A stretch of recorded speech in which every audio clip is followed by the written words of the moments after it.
गरीब परिस्थिती ही भोगलेली आहे. आज ही लोक म्हणतात ना, मराठीमध्ये एक म्हण आहे की किती जरी मोठं झालं तर पाय जमिनीवर पाहिजे. बरोबर. त्याच पद्धतीने आज ही पाय जमिनीवर ठेवून अगदी कामगारांच्या बरोबर मिळून मिसळून किंवा टोटली रानात काय चाललेलं आहे, कुठं काय लावलेलं आहे, काय करायचं आहे, ते टोटली नियोजन आजही असतं. बरोबर बरोबर. आजही पाय जमिनीवरती. हो हो.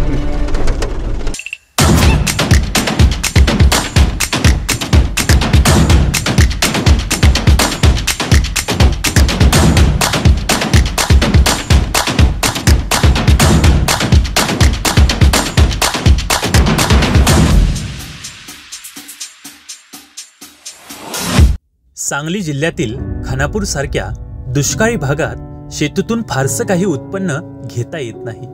अवर्षणग्रस्त तालुका म्हणून याची ख्याती दुष्काळ येथील जनतेच्या पाचवीलाच पुजलेला. तरीही इथल्या जिगरबाज शेतकऱ्यांनी निसर्गाच्या लहरीपणापुढे कधीच हार मानलेली नाही. माळाचा मळा करण्याची प्रचंड जिद्द आणि कष्ट करण्याची मानसिक तयारी याच्या जोरावर इथल्या बऱ्याच शेतकऱ्यांनी आपली ओळख साता समुद्रापार नेऊन ठेवली आहे. मग ती शेती असो किंवा कोणताही व्यवसाय. आज अशाच ध्येयवादी तरुणाच्या यशोगाथेचा प्रवास पाहूया. त्या उद्यमशील तरुणाचं नाव आहे तेजस काकासाहेब लेंगरे. नमस्कार, मी चेतन सावंत. स्पेशल गोष्टच्या आजच्या एपिसोडमध्ये आपणा सर्वांचं मनपूर्वक स्वागत. आज आपण आलेलो आहोत सांगली जिल्ह्यातील खानापूर तालुक्यातील बामणी या गावामध्ये. बामणी गावातील तेजस लेंगरे या युवकाने महाकाली गोट फार्म ह्या गोट फार्मची मागच्या 13 वर्षापूर्वी निर्मिती केली आणि अत्यंत अग्रगण्य असा गोट फार्म म्हणून या गोट फार्मची ख्याती नुसती महाराष्ट्रातच नव्हे तर संपूर्ण देशभर पोचली आहे. प्रामुख्याने जर तसं पाहायला गेलं तर अशी ओरड केली जाते की मराठी मुलं, मराठी तरुण हे उद्योगधंद्यांमध्ये जास्त नसतात, ते उद्यमशील जास्त नसतात. परंतु या गोष्टीला किंवा हा जो समज आहे याला छेद देत आणि अत्यंत आपल्या नाविन्यतेचा वसा घेत आणि जिद्दीच्या परिश्रमाच्या जोरावरती एक मोठा माइलस्टोन तेजस लेंगरे यांनी गाठला आणि आपल्या परिश्रमाच्या माध्यमातून त्यांनी खूप चांगल्या प्रकारे हा गोट फार्म डेव्हलप केला आणि या माध्यमातून अनेक व्यवसाय देखील त्यांनी निर्माण केलेत. तर ह्या सगळ्या त्यांच्या प्रवासाबद्दल आज आपण जाणून घेण्याचा प्रयत्न करणार आहोत. तेजस सर, तुमचं स्पेशल गोष्टमध्ये सहर्ष स्वागत. नमस्ते. पहिलाच प्रश्न तुम्हाला असा आहे की तुमची घरची परिस्थिती बेताची होती. घरी काय तेवढी सदनता नव्हती, तुटपुंजी जमीन होती आणि हा तसा दुष्काळी भाग पूर्वीचा. आता काही योजनांमुळे पाणी आले, परंतु दुष्काळी भाग असताना देखील ह्या व्यवसायात यावं असं का वाटलं? चेतनदा, तुम्ही परिस्थितीबद्दल बोलला. एक 2 मिनिटात मी परिस्थितीबद्दल सांगतो की ज्यावेळी 10वीतून शिक्षण बंद केलं त्यावेळी मी बोर मशीनवर काम केलं, टोमॅटोचे प्लॉट लावले. त्याचबरोबर मी एका पोलिसमध्ये कापड दुकानामध्ये काम केलं. त्याच्यानंतर कोकणामध्ये भाजीपाला विकला. आजही माझे मित्र संतोष डुबल आहेत, संदीप माळे आहेत, विजय बाबर आहेत, संदीप बाबर आहेत, सुरेश माळे आहेत. आजही ती लोक बाजार करत आहेत. आजही ती लोक तिथं जाऊन कोकणात आजही भाजीपाला विकतात. जीवन एकदम संघर्षमय झालेलं आहे. भाजीपाला विकत असताना महिंद्रा मॅक्स पिकअप 2005ला आपण गाडी एक विकत घेतली आणि त्या गाडीतून आपण मालवाहतूक करत होतो. म्हणजे मालवाहतूक करत होतो म्हणजे आपण इथं सोलापूर असेल किंवा कोल्हापूर असेल किंवा तुमचं इचलकरंजी असेल, सांगली असेल, सगळ्या ठिकाणी या मार्केटला आपण भाजीपाला घेऊन जात होतो. अगदी पुण्याला सुद्धा, मुंबईला सुद्धा आपण मार्केटला भाजीपाला घेऊन गेलो. वाशी मार्केटला गेलो आहे, पुण्यामध्ये गुलटेकडी मार्केटला गेलो आहे. पण एक 2005 हा पूर्ण काळ ओलांडल्यानंतर कुठेतरी असं वाटलं की वाहनधंदा हा मला फक्त उदरनिर्वाहासाठी ठीक आहे, पण याच्यातून मी काय फार मोठी मजल किंवा फार मोठी उलाढाल करू शकणार नाही ही कुठतर बाब लक्षात आली. आणि मग ती बाब लक्षात आल्यानंतर मी 2006ला आफ्रिकन बोर जातीची एक मादी आणि एक बोकड विकत घेतला आणि माझ्या व्यवसायाला सुरुवात झाली. अगदी 2009पर्यंत मी वाहनधंदाच करत होतो. परंतु 2009ला इथं शेळ्या वाढलेल्या दिसल्या, चांगली क्वालिटी डेव्हलप झालेली दिसली. मग मी वाहनधंद्याला कलाटणी देत, बाजू देत शेळी पालनाकडे वळलो.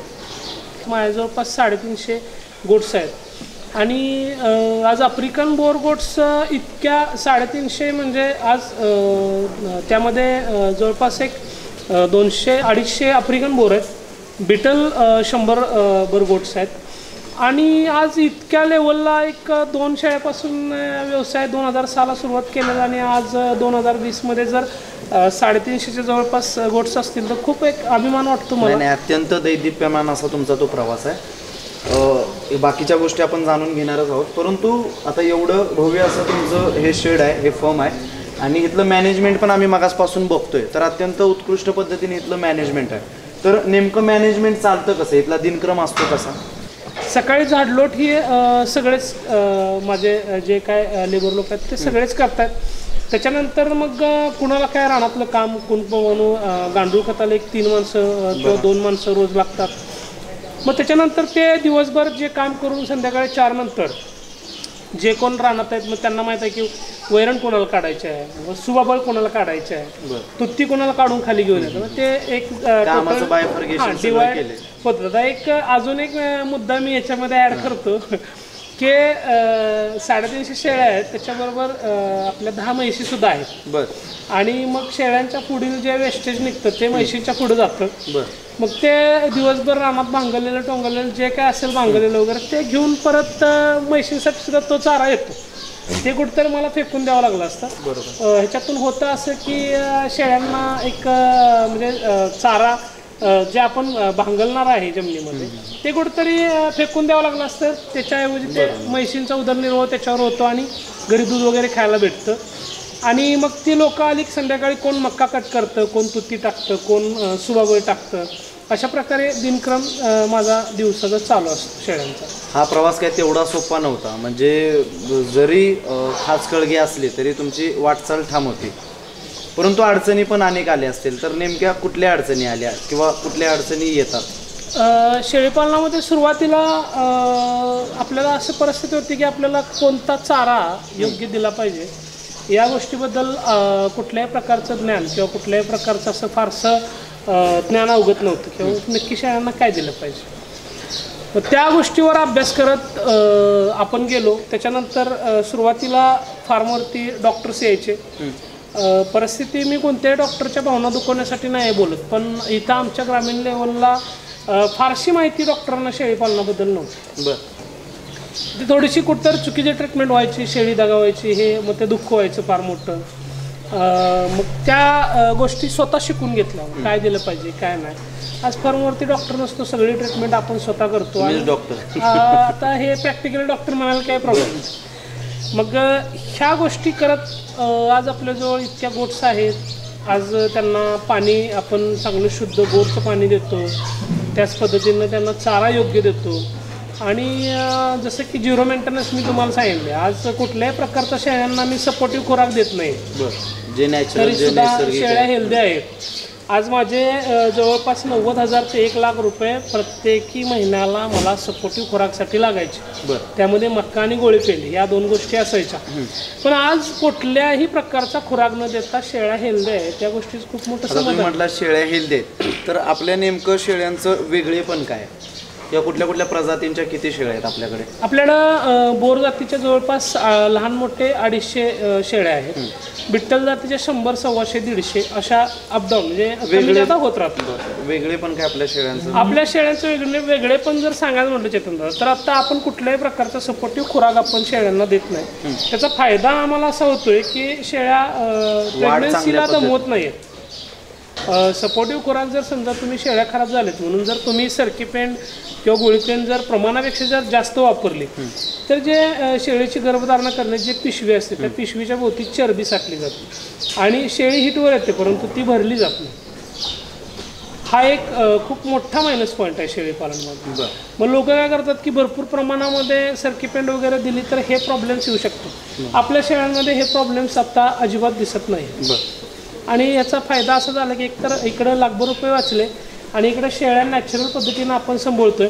शेळ्यांना कुठल्याही प्रकारचं आपण म्हणजे गोळीपेंड किंवा शेंगपेंड हे वापरत नाहीच, पण शेतीमध्ये सुद्धा आपण कुठल्याही प्रकारचं रासायनिक खत वापरत नाही. आता जो सगळ्यात महत्त्वाची जी गोष्ट असते की विक्री व्यवस्थापन, तर ती नेमकी कशा पद्धतीने केली जाते ह्याचे विक्री व्यवस्थापन? आता चेतनदा जर विक्री व्यवस्थापन जर म्हणलं तर अगदी बाहेरील देशातून सुद्धा आपल्याजवळ लोक येतात. म्हणजे नेपाळ असेल, बांगलादेश असेल, अगदी टोटल बाहेरचे जे बरेच काही देश आहेत म्हणजे आपल्या देशातील लोक तिकडे गेलेले आहेत, तिथं सर्व्हिस करत आहेत, त्यांना येऊन परत भारतात काहीतरी रिटर्न करायचं आहे, अशी लोक इथे येत आहेत, आपल्याजवळ 2-2, 3-3, 4-4 दिवस राहत आहेत. आपण त्यांना योग्य मार्गदर्शन करतो. मी यूट्यूबवर काय असे व्हिडिओ बघितले चेतनदादा, मी मुद्दाम तुम्हाला सांगतो की लोकांनी दसऱ्याचे व्हिडिओ टाकलेत, चाऱ्यांचे व्हिडिओ टाकलेत, मेथीग्रासाचे व्हिडिओ टाकलेत, पण ॲक्च्युली मी त्यांना फोन केले की मला ते बघायला यायचं. तर ॲक्च्युली ज्यावेळी मी तिथं बघायला जात असताना तिथं काहीच नाही. ते म्हणले की नको, ते 4 वर्षापूर्वीच आहे.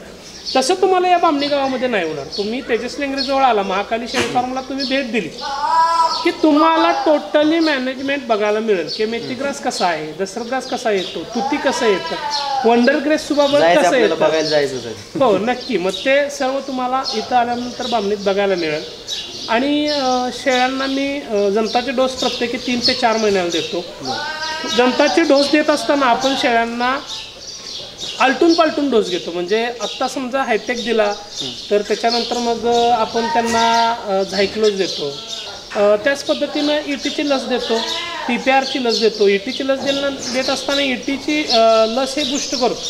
म्हणजे परत 15व्या दिवशी किंवा 21व्या दिवशी परत एकदा त्या शेळ्यांना ती लस टोचली जाते. ET आणि PPR हे कंपल्सरी ठेवतो. त्याच पद्धतीनं आपला जो फार्म आहे हा सर्वसाधारण एक 15 ते 20 दिवसाला स्वच्छ केला जातो, एकदम फ्रेश केला जातो, पाण्याने वगैरे धुवून एकदम स्वच्छ करतो आपण फार्म. आणि शेळ्यांची काळजी घेतली जाते की कोणती शेळी कमी खाते, कोणती आजारी आहे का. अगदी हे फॅमिली मेंबर्स आहेत माझे. म्हणजे मला यांच्याशिवाय करमत नाही. अगदी सकाळी उठलं की फर्म बघितल्याशिवाय दिवस जात नाही. साधारणतः ह्याचं उत्पन्न किती ओके, साधारणतः त्याच्यानंतर उत्पन्न जर सांगायचं तर सर्वसाधारण 1 कोटी रुपयाच्या आसपास माझा टर्नओव्हर आहे वार्षिक. जवळपास गांडूळ खतातून मला 20 लाखाच्या आसपास माझी गांडूळ खतातून उलाढाल होते. आणि त्याचा कच्चा माल पक्का माल आपला आहे. म्हणजे लेंडी आपली आहे किंवा त्याच्या पुढचं जे त्याच्यामध्ये लागणारं जे मिश्रण असतं म्हणजे जसं की थोडासा कचरा वगैरे किंवा शेळ्यांच्या पुढचं निघालेलं जे वेस्टेज आहे तो मालही आपलाच आहे. त्यामुळे त्याच्यासाठी काही मला फारसा खर्च नाही. शेळ्या मगाशी मी तुम्हाला सांगितलेल्या पद्धतीने 0 मेंटेनन्सवर सांभाळतो. आणि कामगार खर्च उगळतात एक 25-1 लाखाच्या आसपास, 30-1 लाखाच्या आसपास. जर कामगार खर्च वगळला तर एक 70-1 लाख रुपये माझा निव्वळ प्रॉफिट राहतो. मग त्यामध्ये पत्तीचे रोप आहे, मेथीग्रासच बियाणं विकतो, वंडरग्रेस सुबाबळ. परत एकदा सांगतो की बहुतेक महाराष्ट्रामध्ये कोण तयार करत नाही. वंडरग्रेस सुबाबळीची रोपंसुद्धा आपल्याजवळ मिळतात. मेथीग्रास आहे आणि स्मार्ट नेपियर जे इंडोनेशियाचं व्हरायटी आहे, लवकरच मी ते महाराष्ट्रासाठी आणतोय आणि ते सुद्धा लोकांच्यापर्यंत पोचवतोय. तर अशा या वेगवेगळ्या माध्यमातून पैसे मिळतात. जवळपास 1 कोटीच्या आसपास टर्नओव्हर होतोय. 70-1 लाख रुपये शिल्लक म्हणायला काही प्रॉब्लेम नाही आहे मला. फर्मबद्दल आणि त्यांच्या प्रवासाबद्दल जाणून घेतल्यानंतर आता आपण जाणार आहोत त्यांनी केलेल्या चाऱ्याचं जे नियोजन आहे आणि त्यांनी जे वेगवेगळ्या प्रकारचे जे घास लावलेले आहे शेतामध्ये ते पाहण्यासाठी आता आपण जाणार आहोत. गाडी जाऊन आणि हे गाडी तुमच्या कुठं आले बरोबर आपल्या संघर्षाला आणि प्रवासाला सुरुवात ह्या गाडीपासूनच झाली. हो, 2005 महिंद्रा मॅक्स पिकअप हीच गाडी. मग सुरुवातीला तुम्ही ते तरकारी वगैरे घेऊन जायचा? हो, भाजीपाला तरकारी जिथं लोकांचे काही मळावं असतील ते इचलकरंजी, कोल्हापूर मार्केट, सोलापूर मार्केट या गाडीतून. अजून पण तुम्ही गाडी जपल्या 15 वर्ष झाली. अजून ही गाडी माझ्यासाठी काम करते. आज ही शेळीपालनातील चारा असेल, इतर काय गोष्टी असतील म्हणजे चारा असेल किंवा सुबाबळ असेल किंवा टोटली शेळ्यांचा चारा वगैरे याच गाडीतून व्हायला जातो. आणि सगळ्यात महत्त्वाचं हे विचारायचं आहे की आता ही गाडी आहे ठीक आहे, पण आता तुमच्याकडे 15-20 लोक कामाला आहेत तर ते देखील ते चारा घेऊन येऊ शकतात, पण स्वतः मालक स्वतः गाडी चालवत नेऊन स्वतः तिथे घास गवत जे चारा जो आहे तो कामगार गाडी टाकतात आणि तुम्ही घेऊन येता, त्याच्या मागचं काय नेमकं कारण? गरीब परिस्थिती ही भोगलेली आहे. आज ही लोक म्हणतात ना मराठीमध्ये एक म्हण आहे की किती जरी मोठं झालं तर पाय जमिनीवर पाहिजे. बरोबर. त्याच पद्धतीने आज ही पाय जमिनीवर ठेवून अगदी कामगारांच्या बरोबर मिळून मिसळून किंवा टोटली रानात काय चाललेलं आहे, कुठं काय लावलेलं आहे, काय करायचं आहे ते टोटली नियोजन आजही असतं. बरोबर. हे जवळपास इथे एक 1.5-2 एकरपर्यंत 2 एकर आहे ना. 2 एकर सुबाबळ आहे. त्याच्यानंतर जवळपास 3 एकर दशरथ घास आहे या इथंच एका हा ठिकाणी. इथं एका ठिकाणी. आणि याच्यावरती परत 1 एकर म्हणजे जवळपास टोटल आता 4 एकर सुबाबळ, सुबाबळ आणि दशरथ घास, मेथी ग्रास, हम्म. तुती, वंडरग्रेस सुबाबळ. बर. हा कुठला चारा प्रकार? हा वंडरग्रेस सुबाबळ म्हणून येतं. हम्म. आणि ह्याची खासियत अशी आहे की हे जास्त उंची नाही याच्यात. आता हे 3 फुटावर त्याचं कटिंग आहे. बर. आणि मग ते 3 फुटावर कटिंग करून ही आता त्याची दुसरी कापणी झालेली आहे. आता येणारी कापणी तिसरी आहे. तर हे असे डोळे याच्यातून आता हे फुटलेले आहेत. या 3 फुटाच्या खाली आपण 7 डोळे याला ठेवलेले आहेत. आणि 7 डोळ्याच्या खालचं सगळं जे काय फुटवे आहेत ते पूर्णपणे पुसून घेतलेले आहेत किंवा काढलेले आहेत. ही एकदा रोपण केलं की किती एकदा रोपण केलं की हे आयुष्यभर म्हणजे लॉंग लाईफ चालेल अगदी. हे 100 वर्ष 200 वर्ष चालायला काहीच प्रॉब्लेम नाही. लॉंग लाईफ मिळणारं पीक आहे हे. कॅल्शियम आहे आणि अत्यंत खूप कमी खर्चातला चारा. आपण बघितलं तर एक आपण 6 फुटाचं अंतर ठेवलेलं आहे दोन्ही सरींच्या मध्ये. आणि झिगझॅग पद्धतीने आपण लावलेलं आहे. 4 फुटावर प्रत्येकी रोप लावलेला आहे. झिगझॅग पद्धतीने लावण्याचं कारण? पद्धतीने लावण्याचं कारण थोडासा पेस मिळतो इकडे इकडे. बरोबर. वाढीसाठी आणि वाढीसाठी त्याचा एक चांगला फायदा होतोय. साधारण आता किती एकर मध्ये आपल्याकडे हे? आता आपल्याकडं जवळपास 4.5 ते 5 एकर मध्ये वंडरग्रेस सुबाबळ. म्हणजे जे चाऱ्यांमध्ये सगळ्यात जास्त वंडरग्रेस सुबाबळ आहे आपल्याकडे. चाऱ्यांमध्ये वंडरग्रेस सुबाबळ आहे, तुती आहे, मेथी ग्रास आहे, दशरथ घास आहे. आणि ह्याचा फायदा शेतकऱ्यांना तर असा की याचं भविष्य खूप मोठं आहे. याला शेंगा येत नाहीत. तुरळक शेंगा आली तर, नाहीतर शेंगा येत नाहीत. याचे फुटवे जास्त आहेत, ह्याची हाईट जास्त जात नाही. आणि जो मावा पडतो थंडीच्या दिवसामध्ये मावा पडतो आपण जे म्हणतो, तर ते मावा याच्यावरती फारसा इफेक्ट करत नाही. म्हणजे येतो पण इतका इफेक्टिव्ह याच्यावरती मावा राहत नाही. बाकी ह्याची काळजी काय काय घ्यायला लागते? काळजी काहीच नाही याच्यात. लावा आणि हे 1-2 वर्ष 3 वर्ष जर ह्याचा फायदा असा होईल की तुमच्याकडे मुरमाड जमीन असेल किंवा जास्त जिथं पाणी वगैरे साठतंय अशा ठिकाणी सुद्धा तुम्ही याची लागवड करू शकता. म्हणजे कुठल्याही जमिनीमध्ये याची लागवड करू शकता. आणि याचा फायदा असा होईल चेतनदादा की सर्वसाधारण तुम्ही हे पीक 1-2 वर्ष 3 वर्ष जर ठेवलं आणि ज्यावेळी याची बुंदा मजबूत होईल, याच्या मुळ्या खोलवर जातील, भविष्यात कधी तुम्हाला पाण्याचा तुटवडा आला किंवा पाण्याचा अभाव आला, याला पाणी नाही दिलं तरी सुद्धा काही फरक पडणार नाही. म्हणजे एक चारा बिना वॉटर कन्झर्वेशन हे तसं रोप आहे. हो हो हो हो. अगदी तुम्ही परत थोडीशी रोपं तुमची एकदा हेल्दी आणि मोठी झाली की 1-2-3 वर्षानंतर याचं पाणी जर याला नाही दिलं तर याला काही इफेक्टिव्ह ठरणार नाही. खूप चांगल्या प्रकारे तुम्हाला याच्यातून चारा मिळेल. जनावरांना खोराक द्यायची गरज नाही ना. कसं काय? सगळं मिळतच नाही. तुम्ही मगाशी बोलताना म्हटलं कमी पैशामध्ये. कमी पैशामध्ये म्हणजे मेंटेनन्स काय आहे मला सांगा की? काहीच नाही. काय औषध मारायचं आहे, काय टॉनिक मारायचं आहे, काहीच नाही ह्याला तुम्ही इतर काय वेगळं देतच नाही ना. काय औषध फवारणी करताय किंवा काय करताय, काहीच नाही. ह्याची वाढ किती होते? ह्याची वाढ अगदी तर हे जे आपण फांद्या बघतो हे जवळपास 5-5, 7-7 फूट, 8-8 फूट, 10-10 फूट अशा पसरू शकतो. आणि याचा फायदा काय होतोय जनावरांना? याचा फायदा जनावरांना याच्यातून प्रोटीन्स मिळतात, कॅल्शियम मिळतं, बरेच कंटेन्स याच्यामध्ये आहेत. आणि खुराक जर शेळ्यांना खुराकाची जर कमी करायची असेल तर सुबाबळीचा अत्यंत महत्वाचा त्याच्यामध्ये. आणि स्वस्तामध्ये अवेलेबल होणारा चारा. स्वस्तामध्ये अवेलेबल. उद्या भविष्यात तुम्हाला पाण्याची टंचाई, एखाद्या नवीन व्यावसायिकाने जर ह्या क्षेत्रात आला तर सुरुवात जर कमी त्याच्याकडे भांडवल असेल तर ह्या चाऱ्यापासून तो सुरुवात करू शकतो. हो हो हो, नक्की करू शकतो. आता चेतन जर आपण सुरुवात केली म्हटलं तर आपण अज्ञानातून सुरुवात केली. सुरुवातीला काय फारसं शेळीपालनाबद्दल माहिती नव्हतं. कोणता चारा दिला पाहिजे आणि कोणत्या प्रकारे कशा प्रकारे शेळ्या सांभाळल्या पाहिजे या गोष्टीचं कोणतंही नॉलेज नव्हतं.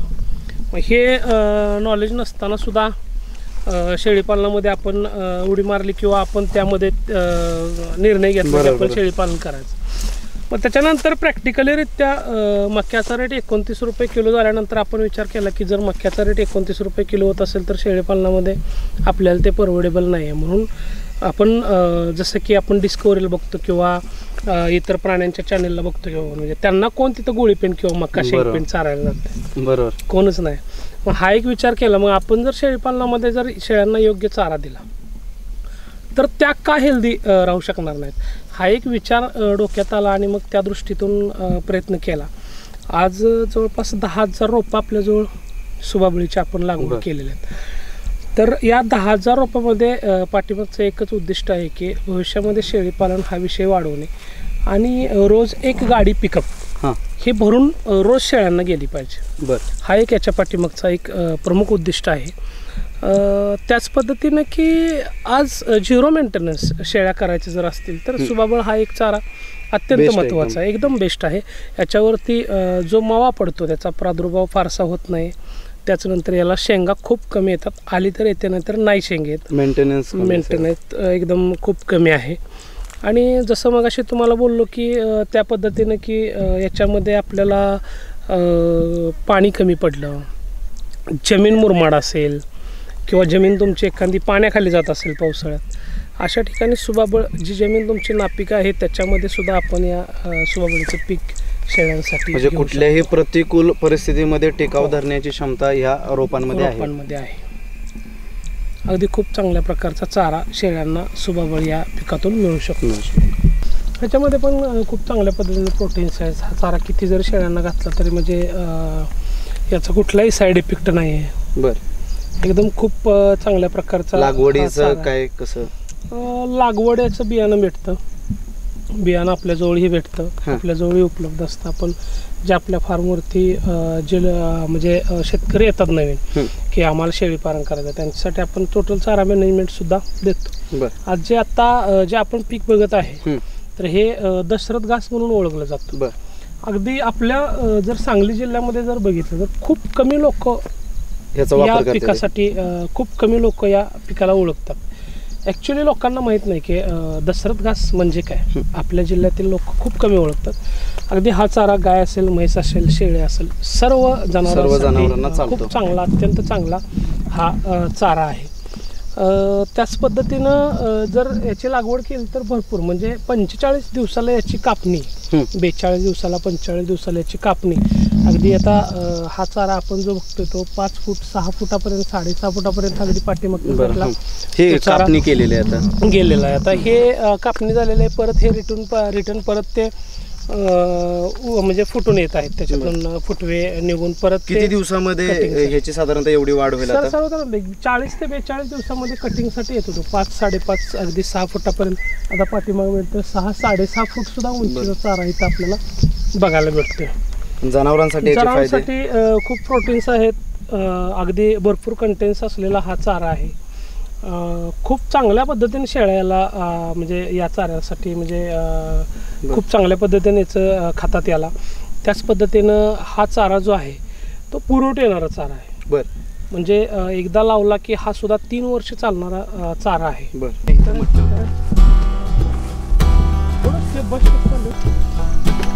आपल्या फार्मचं पण काम होत आहे.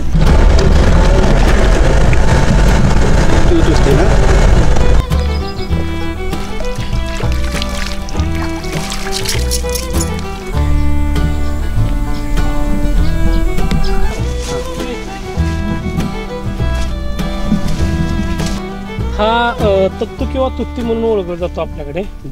हा फिवन जातीचा तुत्ती आहे आणि याचे भरपूर प्रमाणे प्रोटीन्स, भरपूर कंटेन्स. अगदी शेळ्या याची सालसुद्धा पुसून खातात, पानं तर खातात. हा जो कवळा शेंडा जो आपल्याला दिसतोय हा सुद्धा शेळ्या खातात आणि अत्यंत चांगल्या प्रकारे शेळ्यांना जर हे दिलं तर ग्लेजिंग येण्याचं काम, म्हणजे शायनिंग असते शेळ्यांच्या केस, ग्लेजिंग येण्याचं काम या तत्तूद्वारे होतं.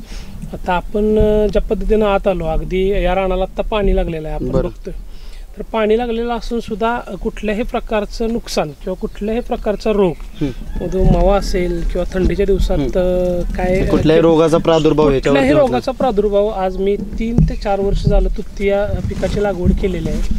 कुठल्याही प्रकारचा प्रादुर्भाव याच्यामध्ये होत नाही. त्याचा लागवडीचा सरासरी खर्च काय याचा सर्वसाधारण आता आपण याची रोपं विकतो, एकरी असं सांगता येणार नाही, पण आपण मॅनेजमेंट लोकांना देतो. 10 शेळ्या करणार असताल तर तुम्हाला किती चाऱ्याची गरज आहे. तर तुत्ती हा एक शेळीपालनामध्ये अत्यंत खूप महत्त्वाचा एक चांगला चारा आहे. हा एक घटक फार महत्त्वाचा एक खूप चांगला चारा. अगदी याची हाईट जर बघितली तर आत्ता जवळपास 7 फुटाच्या आसपास याची हाईट आहे, 7 ते 7.5. अगदी 12 फुटापर्यंत हा चारा आपल्याला मिळू शकतो. मगाशी तुम्ही बोलताना मला म्हटला तेजसजी की ज्यावेळी तुम्ही सुरुवात केली त्यावेळी तुम्हाला ह्या क्षेत्राबद्दल साहजिक आहे, म्हणजे बऱ्याच गोष्टी माहिती नसणार आहे, तुम्ही नवीन होता.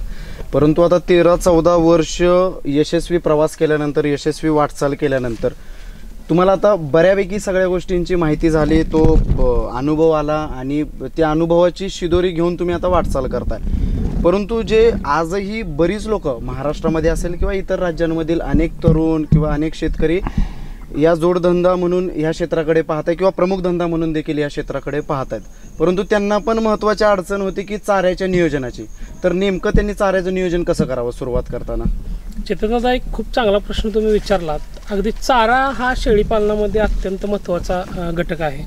मी ज्यावेळी सुरुवातीला शेळीपालन केलं त्यावेळी हत्ती गवत टाकणे किंवा अशाच प्रकारचा चारा, बाजरी किंवा हायब्रिडची कुट्टी वगैरे असं देण्याचा म्हणजे देत होतो, परंतु चांगले रिझल्ट नव्हते. आज शेळीपालनामध्ये जर आपण त्याचा जर खुराकाचा खर्च जर कमी केला, म्हणजे सपोर्टिव्ह खुराक जो आपण देतो, जसे की मक्का देतो, गोळी पेंड देतो, शेंगपेंड देतो, खपरी पेंड देतो, ह्या ज्या गोष्टी आहेत ह्या जर आपल्याला कमी करायचं असतील तर एक 5 ते 6 प्रकारचा जो मी सांगतो तो चारा जर आपण शेळीपालनामध्ये यूज केला तर खूप चांगल्या पद्धतीनं आपल्या शेळ्या मेंटेन होऊ शकतात. जसं आता आपण आपल्या फार्मवर बघणारच आहोत की कशा प्रकारे आपण शेळ्या सांभाळलेल्या आहेत. तर चेतनदा, 0 मेंटेनन्स त्या शेळ्या आहेत. टोटली कुठल्याही शेळीला कुठल्याही प्रकारचा खुराक दिला जात नाही येते. जो असेल तो नैसर्गिक, जो असेल तो सगळा नैसर्गिक पद्धतीने. याच्यातून काय झालं की माझे जे महिन्याला जवळपास 90,000 किंवा 1 लाखाच्या आसपास जो माझा खर्च होता तो टोटली खर्च माझा आज थांबलेला आहे. बरोबर. या महत्वाची मोठी बचत, तुम्ही लाखो रुपयाचा खर्च बचत केली. बचत या चाऱ्याच्या माध्यमातून आज आपली बचत होते. शेळ्या नॅचरल पद्धतीने जगतात. म्हणजे त्यांना तब्येत खराब झाली म्हणून उगीच सरकी पेंट जास्त देणे, उगीच त्यांना शेंगपेंट जास्त देणे, जर ह्या किंवा गोळी पेंट जास्त प्रमाणात. साधारणतः आता आपण बाकीचे गोट फार्म बघतो तिथे एवढ्या चाऱ्यांची उपलब्धता माझ्या माहितीनुसार तर नसते शक्यतो. चारा हा केलाच पाहिजे. अत्यंत खूप चांगला विषय आहे चारा. पूर्वी आपल्याकडे लँड उपलब्ध नव्हती किंवा आपल्याजवळ जमीन नव्हती, तर आज आपल्याजवळ जमीन आहे आणि आपण त्या जमिनीचा योग्य चांगल्या पद्धतीनं फायदा करू. आणि अजून एक महत्त्वाचं म्हणजे तुम्ही चारा फक्त हा इथल्या तुमच्या फर्मसाठी तर यूज करत आहात, परंतु जे नवीन ह्या व्यवसायात येऊ पाहत आहेत त्यांच्यासाठी देखील रोपं उपलब्ध तुम्ही करून देत आहे. हो, नक्की. आज नवीन लोकांना टोटली मार्गदर्शन, म्हणजे तुम्ही 10 शेळ्या घेणार असाल किंवा तुम्ही 50 शेळ्या घेणार असाल तर त्यासाठी कितपत जमीन ठेवली पाहिजे आणि कुठल्या पिकाची किती लागवड केली पाहिजे याचं टोटल मार्गदर्शन आपण आपल्या फार्मवरती देतो. आपल्याजवळ तुतीच्या रोपांची उपलब्धता आहे. त्याच पद्धतीने वंडरग्रेस बाबळ मला वाटत नाही की महाराष्ट्रामध्ये कोण तयार करत असेल, तर त्याही रोपांची आपल्याजवळ उपलब्धता आहे. मेथीग्रासाचं बियाणं, दशरथ घासाचं बियाणं, त्याच पद्धतीनं आपण आता इंडोनेशियामधून आपण स्मार्ट नेपियर ग्रास म्हणून भारतामध्ये किंवा महाराष्ट्रामध्ये आणण्याचा एक प्रयत्न चालू आहे. तर भविष्यामध्ये ते सुद्धा लोकांना मिळेल. त्याच्यामध्ये 12% जर मका घेतली आपण तर 12% ते 13% त्याच्यामध्ये कंटेन्स किंवा त्याच्यामध्ये आहेत प्रोटीन्स. तर जर नेपियर, स्मार्ट नेपियर जर घेतला आपण तर त्याच्यामध्ये जवळपास 18% आपल्याला प्रोटीन्स मिळतील. हा जो कुठेतरी अभ्यास आहे, हा अभ्यास करून आपण 0 मेंटेनन्स शेळ्या करण्यात आज आपल्याला 100% यश मिळालं आहे. यापुढे अधिक चांगला चारा आपण वेगवेगळ्या पद्धतीनं, म्हणजे तुम्ही नुसतं शेळ्याचा फर्म करून थांबला नाही, तर जसं मनुष्याला आहाराची किंवा खुराकाची महत्त्वाची गरज असते त्याच पद्धतीने त्या जनावरांना देखील अत्यंत चांगल्या पद्धतीने तुम्ही खुराक प्रोव्हाइड करताय आणि त्या माध्यमातून मग त्यांची जी वाढ आहे ती खूप चांगल्या पद्धतीने होते. आता आपण पाहतो की अनेक लोकांना म्हणजे या व्यवसायात यायचं आहे किंवा अनेक लोकांना तुमच्यासारखं यश पण मिळत नाही गोट फार्म ह्या व्यवसायामध्ये, तर कुठल्या गोष्टी टाळायला हव्यात किंवा नवीन या क्षेत्रात येऊ पाहणाऱ्या तरुणांना किंवा लोकांना तुम्ही काय सांगाल, काय मार्गदर्शन कराल? चेतन, आता जर आपण बघितलं तर मला असं वाटतं की जर नवीन लोक याच्यामध्ये इन्व्हॉल्व होत असतील तर खूप चांगली गोष्ट आहे, लोकांनी व्हावं. आज पुण्या मुंबई असेल किंवा टोटल देशभर असेल किंवा टोटल जग जर आज बघितलं तर लॉकडाऊनच्या काळामध्ये जे लोक सर्व्हिस करत होते, ज्यांनी लॉकडाऊनच्या काळामध्ये सर्व्हिस असताना कंपन्या बंद झाल्या, अनेक व्यवसाय बंद झाले, ज्या लोकांना 20,000, 30,000, 40,000, 50,000 पगार होता, त्या लोकांच्यावर निर्भर त्यांची जी फॅमिली होती पाठीमागची, ज्या लोकांनी हे भोगलं ते त्यांनाच माहिती. पण खूप असे ऐकायला विषय मिळाले की आमचं सगळंच बंद पडलं, आमचं सगळंच संपलं. पण चेतनदादा, लॉकडाऊनच्या काळामध्ये सुद्धा शेळीपालन हा व्यवसाय आमचा चालू राहिला. याचे शेळ्यांचे वेटगेन वाढायचं थांबलेलं नव्हतं. विक्री व्यवस्थापनामध्ये थोडासा कुठंतरी जरी प्रश्नचिन्ह आलं तरी ते वजन वाढलं आणि परत ते विकलं गेलं. तर जर आज बघितलं तर जर आपण एक मोठ्या लेवलवर जर शेळी फार्म केला तर नोकरीमध्ये काय नाही असं मी सर्व तरुणांना सांगेन. शेळीपालनमध्ये तुम्ही जर शेळ्यांच्या चाऱ्यावरती प्रॉपरली लक्ष दिलं तर काय शेळीपालन खूप मोठा अवघड विषय असं नाही आहे. फक्त तुमचं त्या शेळ्यांवरची तुम्ही त्यांना फॅमिली मेंबर, मग अशी मी तुम्हाला जसं सांगितलं की हे सगळे माझे फॅमिली मेंबर्स आहेत, तुम्ही जर त्यांना फॅमिली मेंबर इतपत जर तुम्ही त्यांच्यावर जर प्रेम केलं, त्या शेळ्यांना खूप चांगल्या पद्धतीने जर चारा दिला तर नक्कीच त्या शेळ्या तुम्हाला भरभरून यश देतील. आणि शेळीपालनासारखा एक चांगला व्यवसाय कुठलाही नाही असं मला तरी वाटतंय. कारण म्हणूनच मी तुम्हाला मगाशी म्हणलं की आज 300-350 आपल्याला लवकरच 1000पर्यंत पोचायचं. कोणतंच काम हलकं नसतं. त्यात स्वतःचा जीव ओतण्याची महत्वाकांक्षा उराशी बाळगली तर वादळात सुद्धा दिवा लावता येणं शक्य आहे. आणि हेच तेजस लेंगरे यांनी त्यांच्या संघर्षातून दाखवून दिलं आहे. वसीयते अपने नाम लिखवाने से कुछ नहीं होता, वसीयते अपने नाम लिखवाने से कुछ नहीं होता, यह तो उड़ान तय करती है, यह तो उड़ान तय करती है कि आसमान किसका होगा, आसमान किसका होगा.